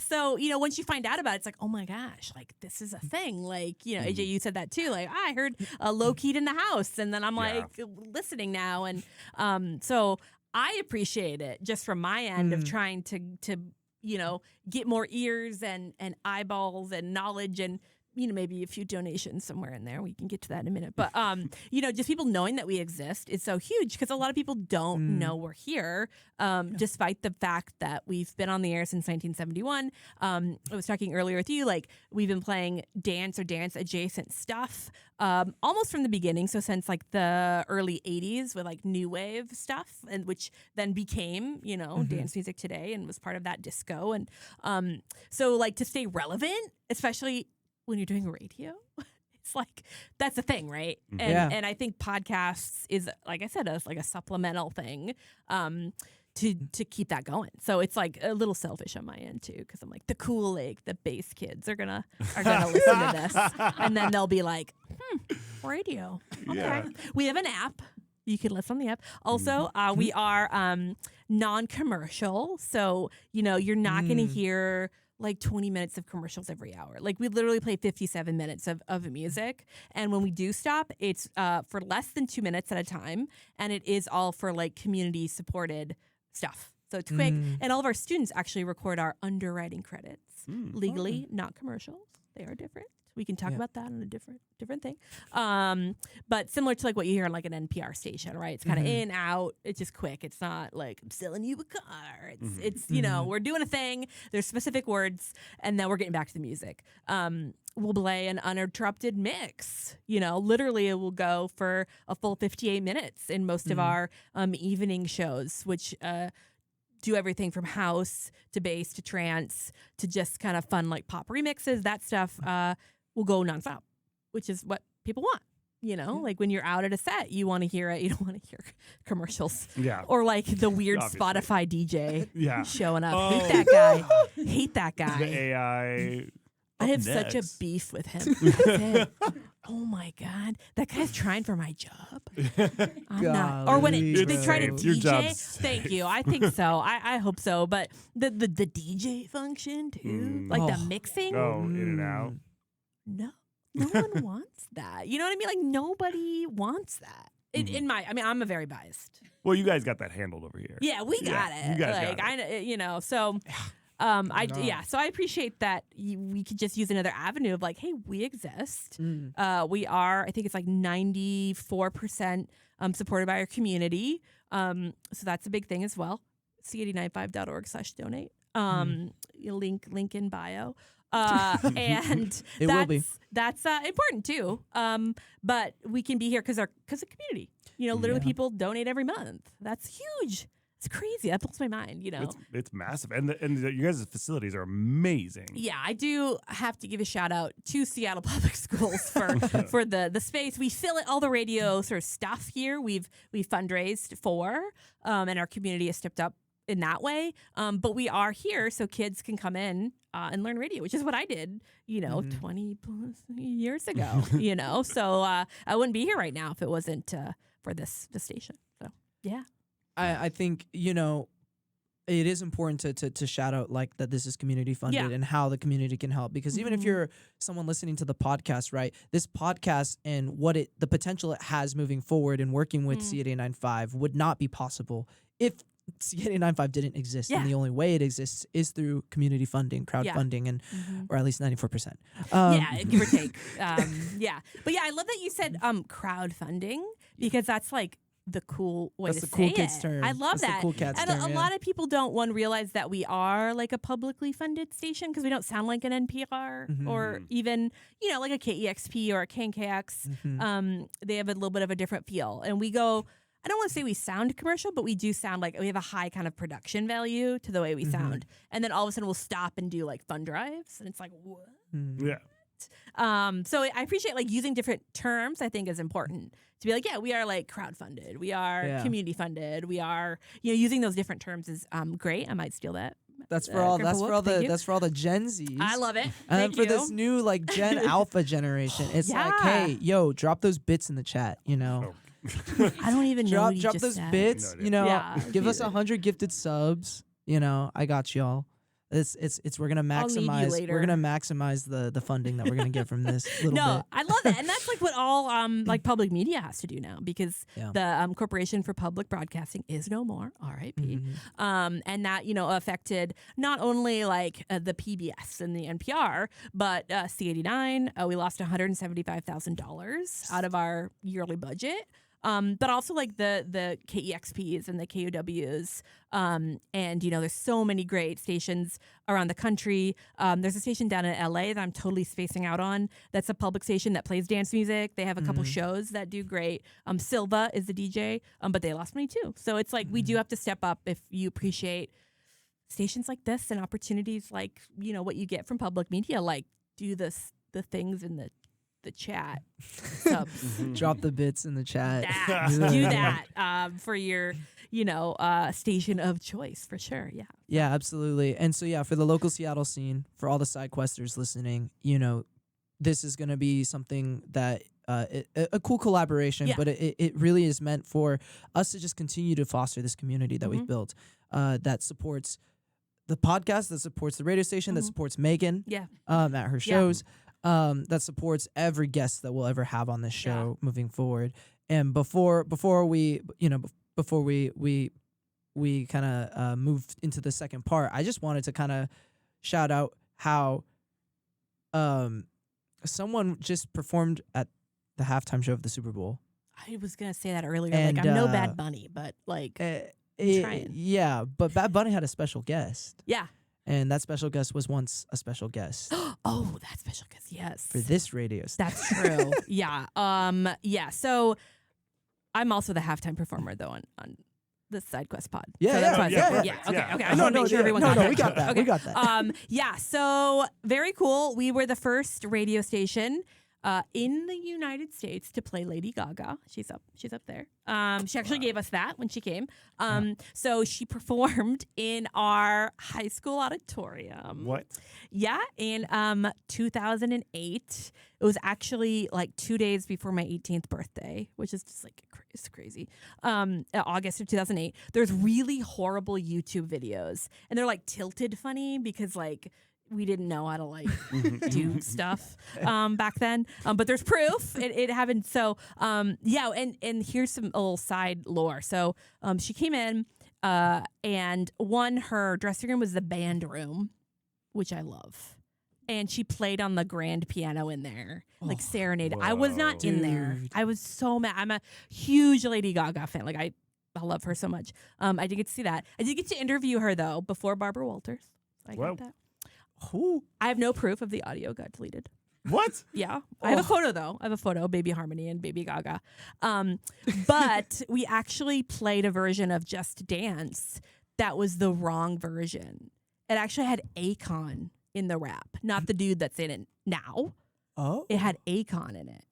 And it was some like promo version or something. And so she's like coming, like she's on her way with like the record label people because they would do that. They would come around beforehand and check the stuff out. We're like, we gotta change it out. So we're like running around. I think like I probably had to like rip a CD with the right wrapper on it and like swap it out in the system. But yeah, I've never said this publicly, but yeah, we played a version of Just Dance with Akon on it. I don't know if that exists anywhere. Like I don't. Wow. wow. I don't You heard it know. here first. That's Yeah. a one of one. You heard it here first. I don't know. I have to go like deep into the internet and see. But yeah, that was part of it. And we had to make her guacamole. That was it. Fresh Ooh. guacamole. We had to make it. One of our volunteers had to like mash them. What? Yeah, I don't know. It was God on her rider. damn. That was on her rider. That was on her like, rider. was handmade. We had to go to Fred Meyer and like buy it and make it and bring it. Yeah. Wow. That Yeah. gives me flashbacks to when I worked at Chipotle. Oh, there you go. Wow. This was pre-Chipotle. I was that person, though. I know what it's Yes. like to be that person mashing those avocados. No, Ugh. gosh. But I think she liked it. So Oh, it's- yeah. No, I mean, hey, if Lady Gaga ever hears this, shout out. Oh, I have to say really quick, somebody actually sent me a petition yesterday that they want to try to get her to come back in 2028 for the 20th anniversary. That would be awesome. Amazing. And I was Holy like, cow. I don't even know what to do with this, but like go for it, dude. Like I don't have no idea. Some listener, I'm like, I'm here for it. Yeah. Please. That would be amazing. Wouldn't that be incredible? Like The There's a halftime shot. show was phenomenal. She put did a it good out job. there, right? Put it out in the universe. Yeah. Like Get I on the field remember or something. Yeah. Yeah. It was funny. That was the first thing that crossed my mind too during the halftime show. Really? Because I'm a huge Bad Bunny fan. Yeah, okay. Outside of EDM and dance music, he's like I so love great. reggaeton. Yeah. And so I was like, Dale, this is like the sickest halftime. And then she pops up. And the first thing that went through my head was like, the radio station. Oh, as it should be. That's what everyone should I'm not think. even kidding, because everyone was like, is Aw. that Lady Gaga? And I was like, I remember this fun fact. Here's a But, fact. Yeah. Yeah. But yeah, so Very that's cool. awesome. Yeah. But thank you so much for Yes. everything, Of course. It's my Um, pleasure. for letting us are the space. Yeah. And hopefully, as things progress, there's ways that we can even get the students involved. There's ways that we Absolutely. can just, Yeah. Yeah. brainstorm and dream of things Yeah. together as a community. But a huge shout out to C89.5 Radio. Again, crowdfunding. I love it. Yeah. gifted subs, whatever, In the chat. or fundraising, Yeah. right? Yeah. Whatever generation. I just appeal to all three. Just hitting all the points. I love it. I love it. Cool. Yeah, it's awesome. But thanks for everything. Yes. And, It's my appreciate pleasure. it. I can't wait to see what happens next. So. Alrighty, side questers. Well, welcome to part 2, chapter 2, whatever you want to call it, of the episode with Megan or Megatron here today. So we left off. We talked a little bit about your Support Women DJs movement, and just all of these things that go into being an artist, and how you have been able to kind of be that person for people within the collective of Support Women DJs, where they can come and ask questions, like you mentioned, that they may be not very excited to ask a dude about, and so I'm just curious, because obviously it's been a learning curve. You mentioned it from the beginning, from production to DJing to marketing to all these things has been a giant learning curve, from going from 1,000 followers, just hitting 1,000 followers to the last time you were on the show, to now being above 3,000 in the span of like a year and a half. How do you do it? I get asked that question all the time. It is a lot of work and dedication and commitment. I think you need to have this drive. Like, you have to have the passion and love behind it and genuinely like enjoy what you're doing, because I am working 4, 5, 6 hours after I'm working 8 hours, right, at a job in front of a computer all day. So I break down my week pretty much day by day, and I have calendars everywhere on my wall. Like, I have 3 different calendars so I can see February, March, and April. And then I write down everything that I'm doing, whether it's a dentist appointment, I'm filming this podcast, I have a production meetup for Support Women DJs, I'm going to a show, I'm playing a show. I have it all written out. And then each week on Monday, I sit down and I see, okay, what do I have immediate that needs to be done? And usually I schedule things out so far in advance that I just have to check and say, okay, is this still scheduled to post on Tuesday? Oh, now I can make this announcement for a show. Okay, let me go ahead and draft that because I know the announcement is coming on Thursday. So it's a lot of, I'm very big about like writing things out. I've always been like that growing up, like writing out my notes and stuff. So looking at the calendar every day, I'm sitting down seeing, what do I need to do right now? What do I need to do for next week? How far can I plan things out? Like, also, like on TikTok, Instagram, you can schedule for like about a month out. I currently have TikToks, 1 to 2 per day through like the middle of March already. You know, we're like middle of February right now filming. So I have done that in bursts. You know, I'm sitting down 1 weekend a month is pretty much what I've been averaging these last couple months, and writing things out. Okay, I have a show coming up. I need to do a week out reminder, have a show coming up soon, or a month out, a little less than a month away. So trying to create this like puzzle and figuring out, working backwards from like an event or a release, and what can I post? And then I like mass record I call them cringy dancing videos because that's what they are. But I take my tripod in my like apartment staircase, and yes, I have got walked in on, and it's so awkward, but I just film like outfits on outfits. And recently I have like a couple remixes, an edit, and Destruction has like came out. So I wear black long sleeves, and then I just layer different jackets and like t-shirts over, and I hit film and I do my little dance, and then I move on to the next song, and then I film, do my little dance. So I'm filming 4 videos in a span of a couple minutes, probably about like 6 minutes per outfit, you know, and maybe that's a couple takes. Usually I film one. If my hand looks weird, I'm like, oh, whatever. Like, I've gotten over the looking awkward. I don't know. It's something that's why I've been scared to post, but now I have the music that like I need to, or like I need to promote these things. So that's what you have to do. Like, it's the game that we all have to play with social media. So I'm able to whip out, let's say, 10 outfits, you know, 4 videos. That's like, what, 40 videos that then is in my drafts. So I'll do that on a Saturday. I'll film all those. Maybe have a lunch, sit down for a bit, start to edit them. But then on Monday, I'll sit down and I'll do all the captions and I'll look at my calendar and say, okay, this outfit, or I like this angle, it matches well in my feed, or I come up with the silly caption, like, and I just do that every single week. And then throughout the week, I have my, meetups with like support women DJs or my mentor lessons. And so when I look, I see, obviously today we're filming this podcast. I know maybe I'll go home and work on music, but that's not in the plan, right? That's what I was doing yesterday, getting ahead of things because I know I'm busy other days. Yeah, jumping on top of it for sure. That sounds like a very rigorous schedule and like exactly the only way it would be able to work. Yeah, and I try to tell people, like, it is hard. You have, and it's a learning curve, similar to the music production, right? Like, it's not easy, but you get used to it and you see what works for you. And I've spoken at, some other like small events or to friends about like, here is what I do. You don't have to do that. You can do what you feel comfortable with. But like creating an online personality, like you do have to do that. Especially if you're not playing shows every week or month, you have to stay like active. And again, social media is social. Like you have to post your life. Like something that you do outside of music is like a good, just little thing here and there. Like I snowboard. I try to post every time I go up just to show I am a human being too. Like I'm taking the day off of, doing my cringy dances to go snowboarding. I think that's so cool too. Like a cool part of like staying relevant too, or is like also helping people realize that you are a person first, right? Before everything else, right? Like being an artist, being a DJ.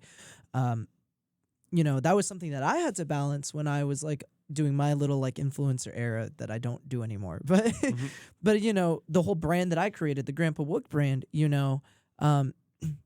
I felt that heat of like having to just that feeling of like, man, I gotta post something today. Like, why am I not posting something? So just to like hear it from you as well, right? Like that is so key. That is so important to anyone, especially, to all those like little girls, that are like, I want to do this one day. It can be done. And here's how.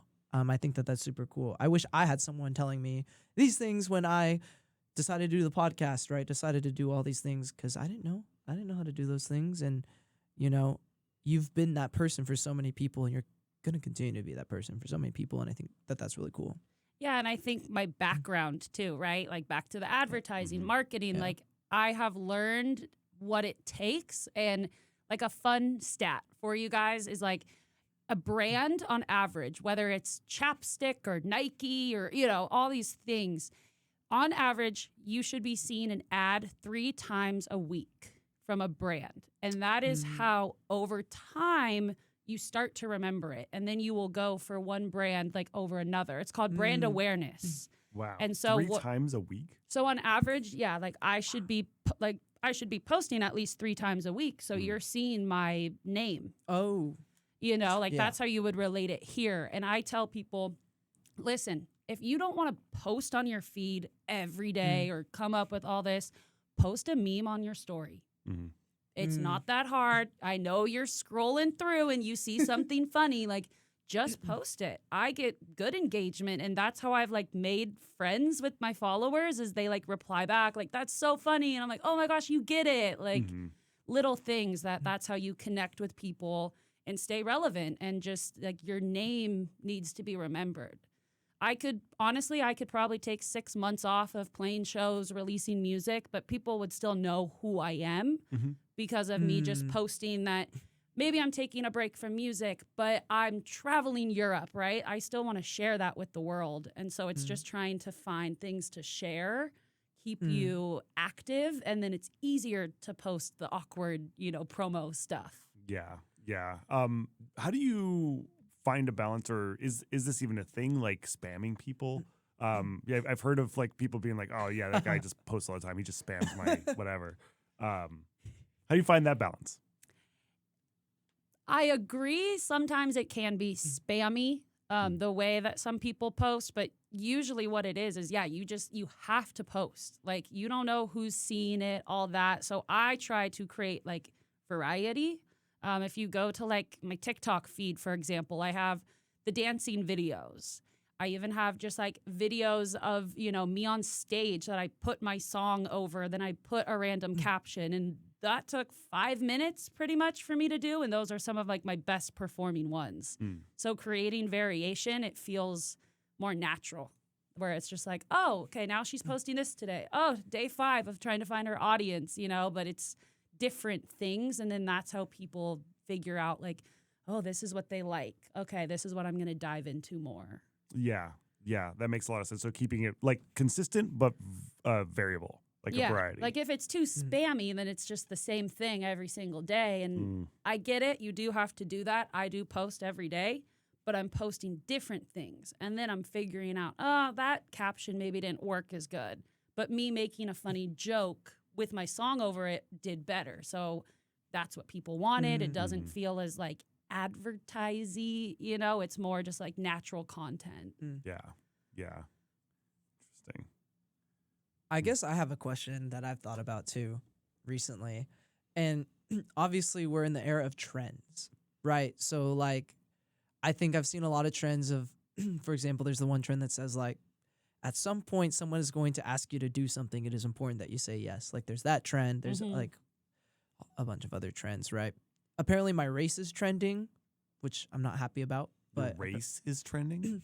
that's a whole rabbit hole that we would go down. Okay. But basically a lot of people believe that they're Chinese in their Chinese era, but that's a whole different rabbit the hole. new year? No. I'm sorry. No, it's it's going to be a crazy rabbit hole that we go down if we talked about that. But That's a side quest right there. That's a proper it's a side quest within the side quest.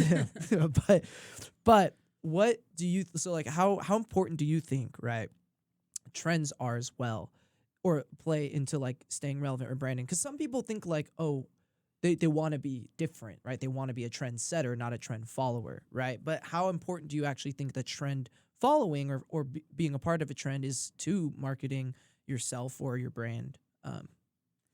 Well, a trend is a trend for a reason, you know, like that is what the people are watching, and that's how one version starts, and then people add their twist to it. And so that's how you can use it to your advantage.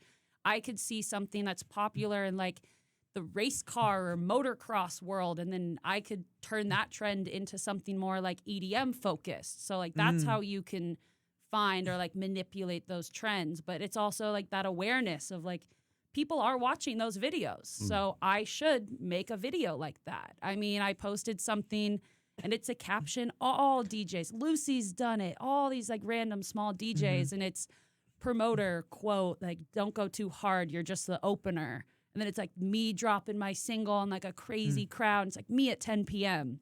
That's a trend. Yeah. And it worked. And I, you know, repurposed it across social medias. It got good views. Like that's an example of like the trend. Of course, there's the dancing, like TikTok dances and the sounds and, you know, everything. But it's as long as you're following like your niche a little bit, I think, yeah, follow trends because that's how you find those people that are interested in the same thing. You should do a burnt peanut TikTok at some point. He's been blowing up lately. He made it to Thunderdome. Yeah, I learned about that when I was in Denver. I didn't know it was a thing, but I was hanging out with the Broken Skyline and we're like sitting on the couch and Nate, like he was like, oh my God, like this is a video. And I was watching it just thinking such like a boy TikTok thing. And then I'm at Thunderdome and they're like, they said something like, if you're a gamer, you'll get this. And then all of a sudden I'm like taking a video because I'm like, my friends, like I thought this was just them, like this weird game thing, but it's like a trend. Yeah.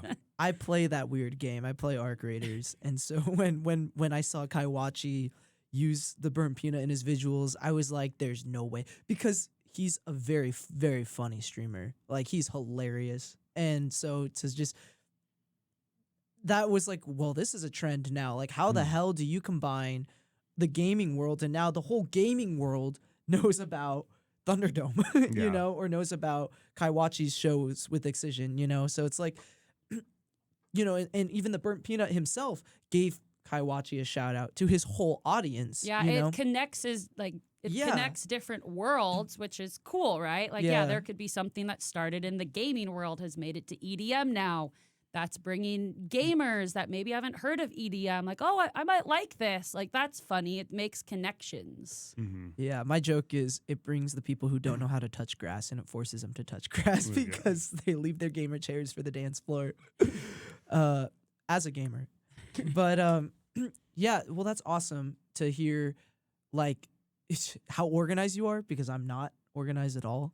I mean, I have ADHD, so maybe that doesn't help, but also that like basically, hey, y'all that are listening just basically got like a mini seminar. Straight up. Yeah, Straight up. Truly, You because know? like a little peek behind the curtain. Yeah. It's like, so if you're out there and you are, it doesn't even have to be like EDM related, but like if you have this project that you've been wanting to start and you don't know where to start, I mean, we kind of just got a little bit of a sneak peek on like where to even begin, you know? Well, and like with music, right? Like Mhm. remixes are huge right now, Mhm. especially like John Summit just had Mhm. like that remix trend, right? Like it's Right. like Mhm. remix my song. I'm scrolling through and that's all I'm seeing, but that is now like a huge song and it's giving artists a platform to everyone's listening to everyone's versions. Mm-hmm. My next couple remixes, it's to follow a trend. People are remixing these songs. Mm-hmm. They're popular. I want to find my audience. I like Alley Cat. I like Crank Dat. So obviously I'm going to remix their songs and try to find my people that are also interested in that, Mm-hmm. all because it is a trendy song. Yeah. And it seems Yeah. like coming out with it fast is also like a great way to go with it. Because like the first remix I saw for the John Summit one was the same day. Yeah, It was I didn't even crazy. realize Mm. that it was a trend until like a couple of days later. I said, why is everyone commenting or like captioning it the same thing? Mm-hmm. And then I realized, Yeah, oh, you're supposed to actually caption it that. Yeah. Yeah. Otherwise, you won't see it. Yeah. Yeah. Well, and also like back to the scheduling and trends and all that is like you do have to be fast in ways. So Mm. like you can schedule things. I schedule things, but if there's a trend that pops off tonight, tomorrow I will probably try to like film it, you know, whether Mhm. it's a funny sound or things like that. Yeah. Because it is, you do have to be ready. A funny sound. You know, like on TikTok, like the sounds. The sound? Like People the make odd- sounds all the time on TikTok. Just like like wait, do you have to recreate the sounds or are you doing like a song with the sounds? I'm not that much of a TikToker. Oh, okay. Tell I me can about tell it. now. Yeah. Oh, well, we got an expert right here. you Yeah, know? tell me about it. Like it's the sound of like the audio, I guess, that goes over the video. Like I would just Okay. say it's like a TikTok sound, you know, is like how people describe it.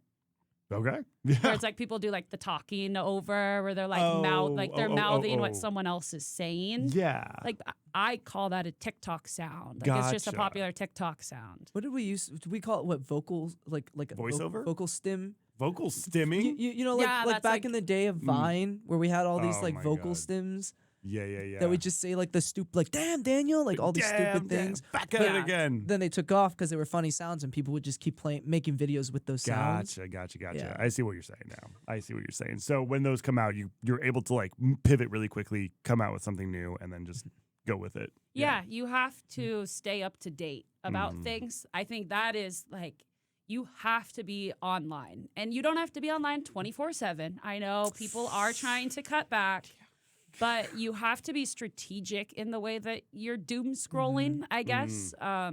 When I'm laying in bed, I'm still like working in my mind where I'm scrolling, that's funny, haha. Oh, save. I'm going to come back to that later. It's the same thing as, you know, any industry, you know, it's like there's always trends that you have to look out for and you have to sort of try to follow. So it's like I try to catch them early to get behind it, to be one of those like pioneers, I guess. So one of my remixes from Crank Dat recently came out, and if I was not better at producing, but like quicker, I guess, at like producing, I would have had it out by now, but I am still learning. So it is like I don't want to put something out. That's okay. I've played it live and it was fun, but it's not something I feel like comfortable sharing to the abyss of the internet. And so I'm taking my time with it, but when it comes out, it will still be a very popular song. So I hope it performs well. Yeah. Okay, that makes sense. You've played it live, you said? Yeah, in Denver. Did it hit? So yeah, it was fun, and they didn't know it was my like remix, and so it's so cool because it's a popular song that everyone's like, oh my gosh, and then I'm like, little do they know, like I'm about to trip them out, and then everyone like crowd reaction screams. Mm-hmm. So I'd already just been on the mic, or else I would have been like, that's my remix. That's another one. Yeah, that's another one. Another one. Another one. Yeah. So when you make these remixes, I feel like the pendulum swinging back the other way, because there's like, dubstep's so fake outy all the time, where a lot of people are starting to like. I think I heard of Bello talk about this, that like I want to play the first drop normal that everyone knows, and then the second one is where my remix comes in. What do you think about that? I have heard that, and I actually know some other people that mix similar to that, because it's a song that everyone knows. And then people are like, oh, they're just going to play the rest of the song. And then it's like that wow sort of impact factor that it's like, oh, maybe I was just sort of listening, dancing, talking to my friend. All of a sudden, whoa, it's this crazy tear out remix of a song. And even, like flips, all of that, it would be similar. You just think it's whatever, ISO song, and then it's like a completely different sound. I think it's a good, like, you need a healthy mix of like the element of surprise and the element of familiarity. If you can find that blend, and it's going to be different for different crowds. There's people, I personally love getting faked out. I love the torture. I'm all about it. But like, different DJs have different styles. But I think something I've noticed from your sets is you're really, really good at finding that mix, that blend of like, familiarity, and we're going to smack it out with something new and fresh. And it's great. Well, I call it like the wave. I plan all of my sets because it's an experience. Like I'm playing at this time of night. This is what the people are going to be feeling. Maybe they're a little drunk, right? It's 10:30. Okay, I'm the headliner. I'm going to go as hard as I can. So I think about those. But then when I practice, I dance like I'm on stage, like I'm playing songs I like, obviously, like I'm having fun practicing at home. If I'm getting tired, okay, the crowd's definitely getting tired too, because they don't know what's coming. I know what's coming. So then it's like, okay, impact and like slow them down. Sing along, do-do-do, boom, again. And then sometimes heavier sections, and then it's like a more melodic section. So coming up with just like the story that you're telling is like what I focus on. Yeah. Do you trend to like, because I know you said you work hard on like pre-planning a lot of the sets you make. Do you tend to like trend in a certain direction? Like if you're going to graph it out, I've seen people's graphs where it looks kind of like a saw, but it's like trending upward in terms of heaviness. Or do you just go with it and then find what you feel would work best next? Like, what does that look like? Yeah, like if I'm doing an opening set, it's going to start a little bit slower the first couple minutes. I mean, I still will start. My idea of slow is not slow. If you've never heard me play live, go listen to me on SoundCloud. You'll know what I'm talking about. But I'll start, a little bit easier and like songs that people know. And then I do sort of pick it up a bit and then back down. And then it is sort of up and down, I would say, most of the set. But like there are like the more emotional parts where it's like I do play like a full song and I give this like performance. Like I'm a performer up there. I feel like I'm the one singing, And then by the end, depending on who's playing after me, also again, like just the situation, the venue, like there's so many factors that I do think about putting together when I'm thinking of, all songs and transitions. The end, I do like to go a little heavy, but then I do have to be respectful to the person after me if they're like more drum and bass, right? Like I played right before Oliver's when he was here with Phase 1. Wow. So I was very Phase 1 style, right? Like I played like I was playing direct support for Phase 1, but Oliver's was in between and he was very drum and bass. So I went crazy, crazy, crazy, and then more towards the end calmed it down respectfully to him so then he can transition it a little bit more calm, positive vibes, and then back into Phase 1. Like boom. Yeah. So a lot goes into it. Yeah. That makes sense. The last show I caught you at was the Perry Wayne one, which obviously is just heavy, so heavy. You and with Sinful of Syntron, that's the combo, the killer combo. How did you guys start doing that? We've been friends for a while. He's actually the one that like finally inspired me to make a DJ Instagram. Like, we've been best friends for years, and we got asked to play a Halloween show with Ravery. And we said, hey, we really want to go back to back. So it's something we just always really wanted to do. And we did it. And we said, well, what should our name be? It was like Sinful, Megatron, Sintron, like easy. And so that was the first back-to-back that I ever did. He'll be forever my favorite back-to-back partner. Like, we just work so well.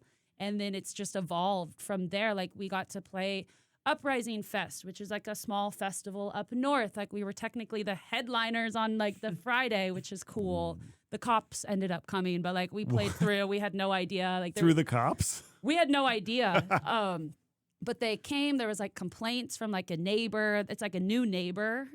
So previous years, like they'd never gotten in trouble, but we were bumping it. Like, we weren't as heavy as Perry Wayne. Like, we did a lot more like fun because it's like a fun festival vibe.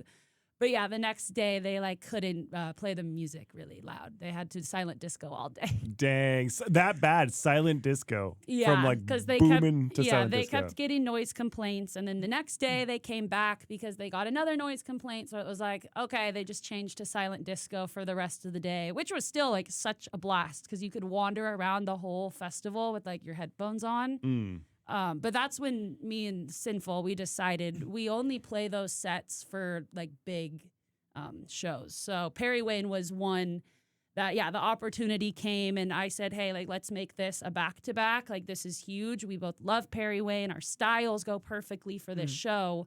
And yeah, we crushed it. I mean, we're still getting likes and comments on SoundCloud for that mix. It's hit like a little over 3,000 listens, which is pretty cool. That's so cool. That's amazing. Yeah. Wow, incredible. Yeah, and it was a great set. It makes sense. That place was packed wall to wall, and people were just jamming the whole time. It was a really, really, really fun set. Yeah, it was special too. We actually surprised our rave fam with the table. Oh, cool. So we talked about it and we're like, okay, like, because it was free RSVP is how like Vice usually does it. So we're like, everyone RSVP. And then they started to show up and we're like, come with us. And so we bought the table, the bottle service, like everything. So they were actually behind us the whole set. Oh, nice. That's And so they're cool. like little pit monsters. So we were like, I know you guys like the pit, but like come up to our side, like welcome. And it was just a very special like surprise, you know, for all of them. It was one of our friends' birthdays too. So, you know, shout out Jazz. It was his birthday party, but also like a early Christmas, like, you know, just rave fam celebration. That's really cool. And it was an insane show. Perry went off after you guys. That was bumpin' night. That was really cool. I actually had a question for bass artists specifically because I feel like a lot of DJs get their start, and if you have, you know, more traditional EDM background, if you're like in house or something that's a little like easier on the ear, you can find gigs like doing a corporate gig or like, you know, X, Y, and Z. It's like maybe there's more opportunity around. Did you find that, and can you speak to that at all? I've really only ever done like dubstep-y stuff. I personally, like, I do like house music, but I've just never had that interest. Like, obviously I know how to mix it. I've done like little housey sets for friends.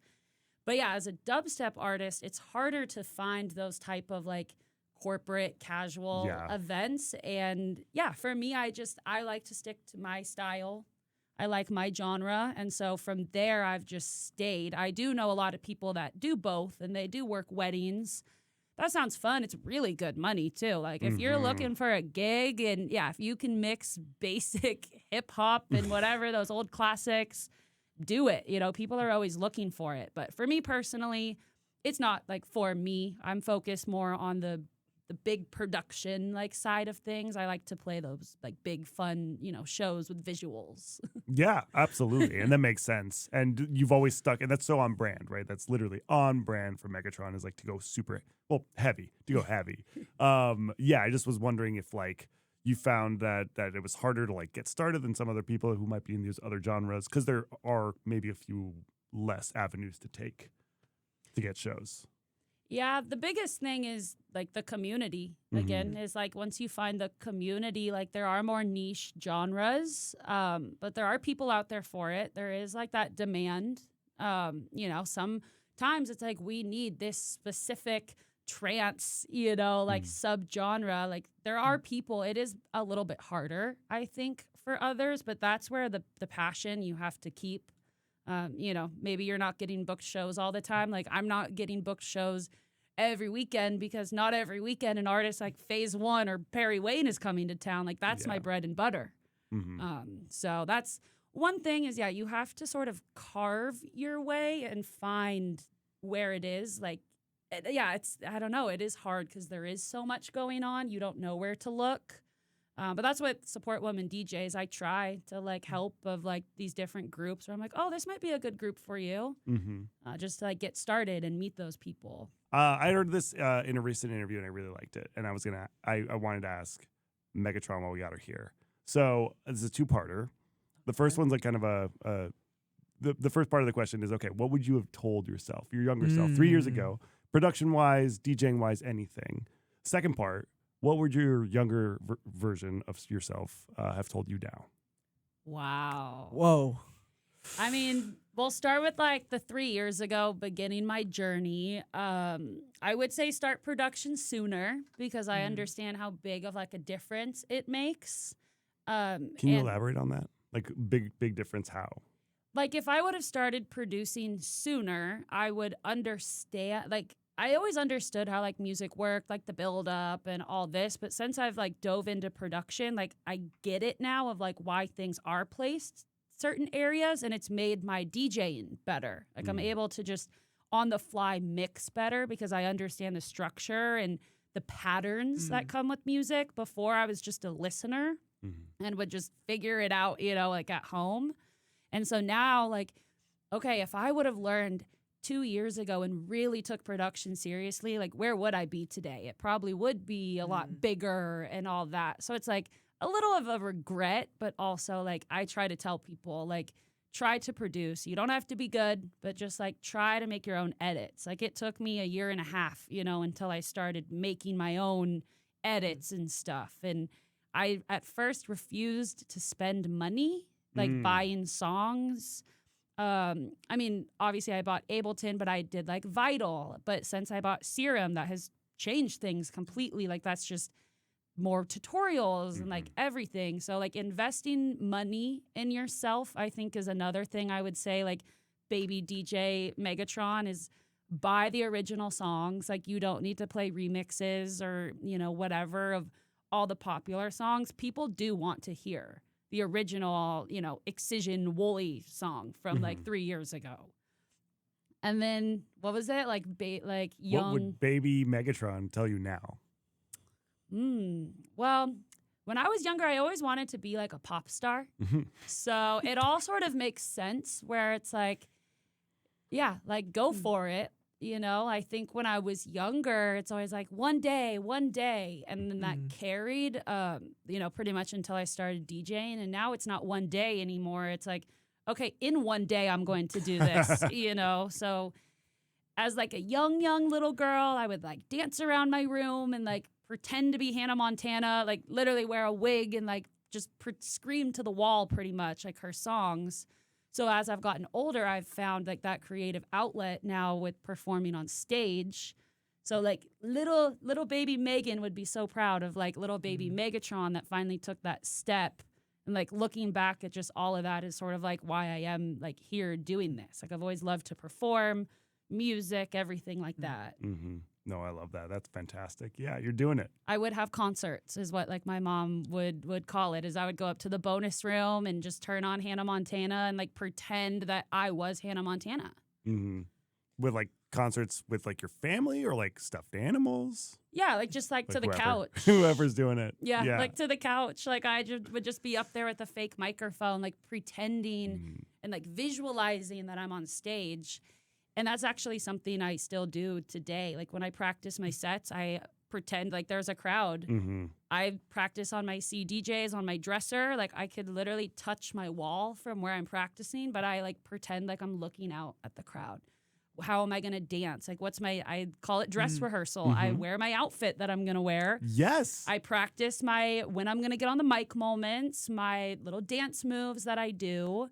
And that just, I think, comes from, like always wanting to be a performer. And then it's like I get to do it at home and then I get to go do it live. Mm-hmm. Yeah, that is something that doesn't surprise me at all because you have excellent stage presence. You have such good stage presence. I am a performer. You absolutely are. Anyone who's been a Megatron or a Syntron show knows. Oh. Yeah, that's actually really good advice that Sinful gave me at one point. He was just make it as easy as possible it was for my first show then, because you want to spend as much time with the crowd as possible, and you want to just have fun with them and just be a performer. And which he definitely learned from me. Hey, there we go. Okay, trickle down. It's trickling down to the rest of us. I love it. Yeah, we were talking about it the other day that we've always been like this little best friend duo where it's like he taught me how to mix on an RX like for my first show. Like he's taught me so much, and then I've taught him so much about being more comfortable on stage. Like he sees how I'm able to interact with the crowd. And when I watch him perform, when I'm not on stage with him, I'm like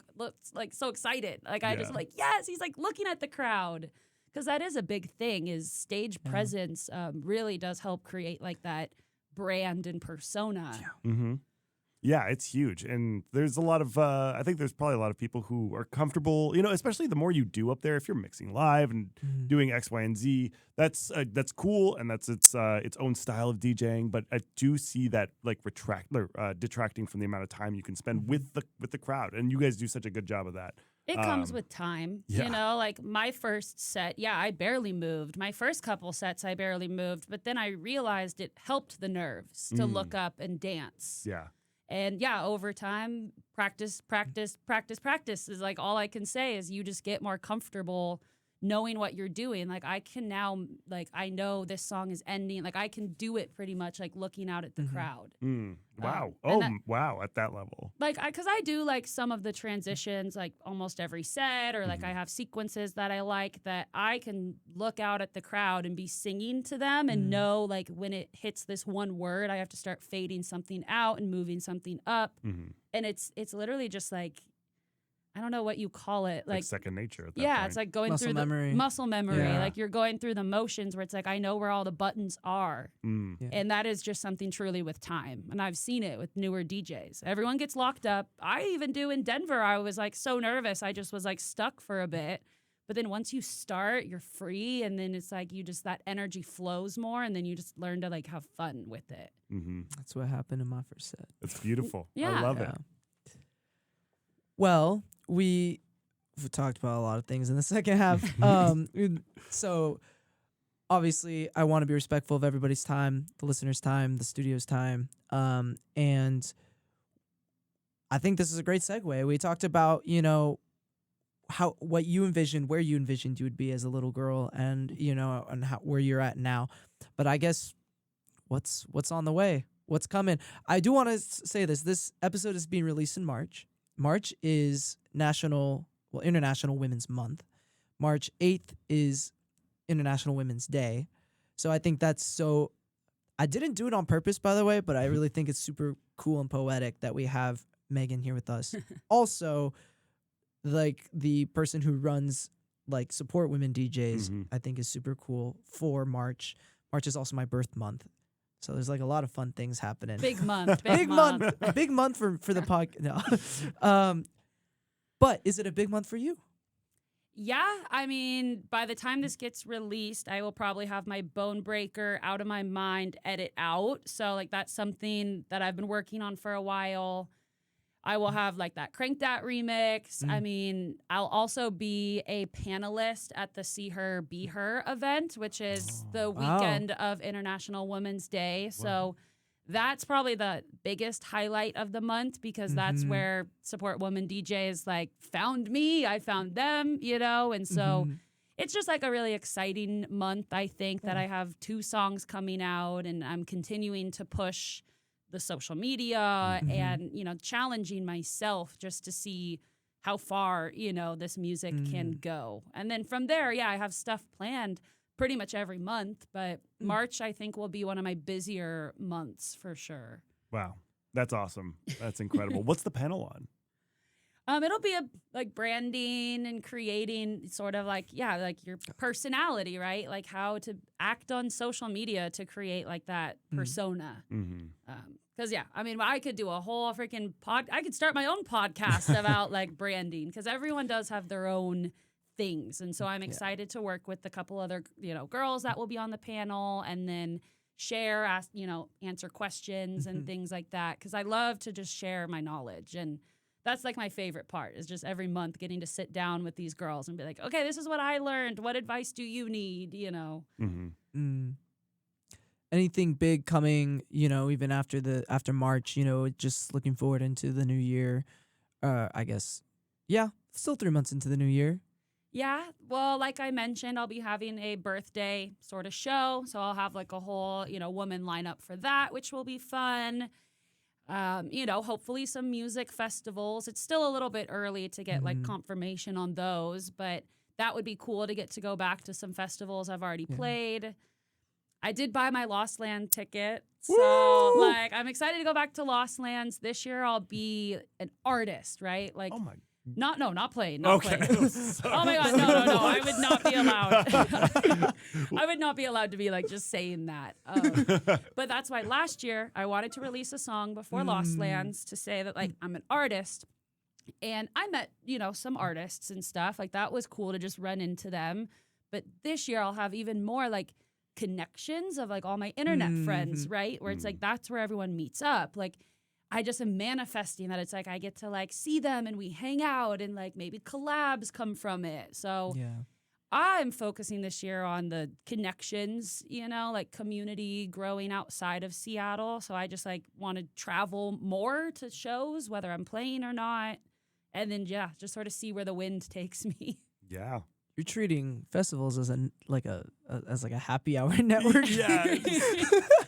I just think like in the corporate world, it's like we go to happy hours not to drink but to network. It's like we go to music festivals to network. That is sort of what there's a level that it becomes. I still go to shows normally. Like I can't wait to go to Crank Dome. I can't wait to go to Bass Canyon. Like I love to just be a fan. But at the same time, you never know who you will run into. Yeah, that's true. I mean, I followed him on Instagram, but the guy that made the Shrek edit, Kraken, if you've heard of, like, the viral Shrek edit. Yeah. His friend was in front of, in the line at the bar at Dance Festopia, and he just started talking to me. He's like, you got to meet my friend. He's a DJ. And he turned around. He's like, wait, Megatron, like, hey, nice to, like, meet you in person. He remembered me when I reached out because I have this song. He, like, sent me the edit.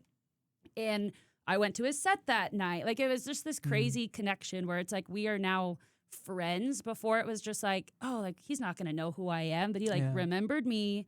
He gave me some really good advice, and that was just random.